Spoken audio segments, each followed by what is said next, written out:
لو انت فاكر ان شهادة الجامعة لوحدها هتضمن لك الوظيفة، خليني اقولك الحقيقة اللي محدش بيقولها. الشهادات بتموت، وسوق العمل النهاردة بيدور على حاجة اهم بكتير: المهارات. ناس كتيرة اتخرجت بتقدير عالي لكن مش لاقية شغل، وفي نفس الوقت في ناس تانية لسه في الجامعة لكن شغالة في شركات كبيرة وبتكسب بالدولار. ايه الفرق بينهم؟ المهارات. المشكلة للأسف نظام التعليم في كل الجامعات بيعلمك النظري مش العملي، لكن سوق العمل عايز شخص يقدر يشتغل فعلا.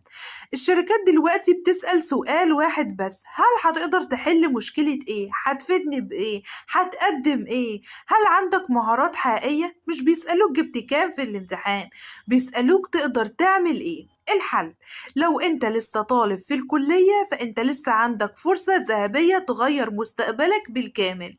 اعمل 3 حاجات بس. النقطة الاولى: التعليم الذاتي الاونلاين. افتح قنوات اليوتيوب، خد كورسات، شوف فيديوهات، هتتعلم كل حاجة تتخيلها. هتتعلم برمجة، صناعة محتوى، تسويق، لغة إنجليزية، تحليل بيانات، تصميم، جرافيك ديزاين.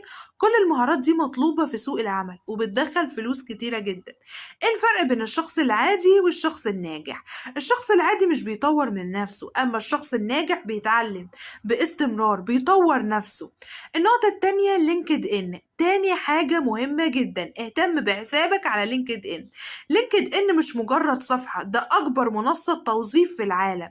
اعمل بروفايل احترافي، اعرض مهاراتك، شارك في المحتوى، اتواصل مع ناس في مجالك. أحيانا وظيفة واحدة بس هتغير حياتك بالكامل، وتكون دي مجرد البداية، نقطة انطلاقة حقيقية في حياتك المهنية.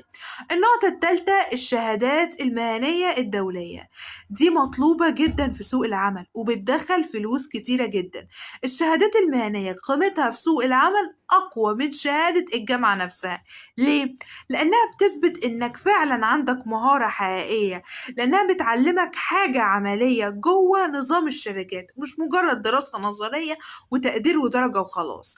افتكر دايما الشهادة ممكن تفتح لك الباب، لكن المهارة هي اللي بتحقق لك وبتدخل لك الفلوس وبتحقق لك نقطة انطلاقة الحقيقية في حياتك المهنية. ولو انت في العشرينات فانت في اخطر واهم مرحلة في حياتك. استثمر في نفسك، اتعلم كل يوم، وابني مهارات من دلوقتي، لان مستقبلك مش بيتحدد بشهادة، مستقبلك بيتحدد بمهارتك. ولو انت فعلا عايز تطور من نفسك وتنجح في حياتك الأكاديمية والمهنية وتبني مستقبلك المهني بطريقة صحيحة، اشترك في القناة الآن. كانت معكم الكوتش أماني، مدربة تحفيزية بتساعدكم في تحقيق أحلامكم وأهدافكم. وده بودكاست قوة العشرينات للنجاح في حياتكم الأكاديمية والمهنية. إلى اللقاء في الحلقة القادمة.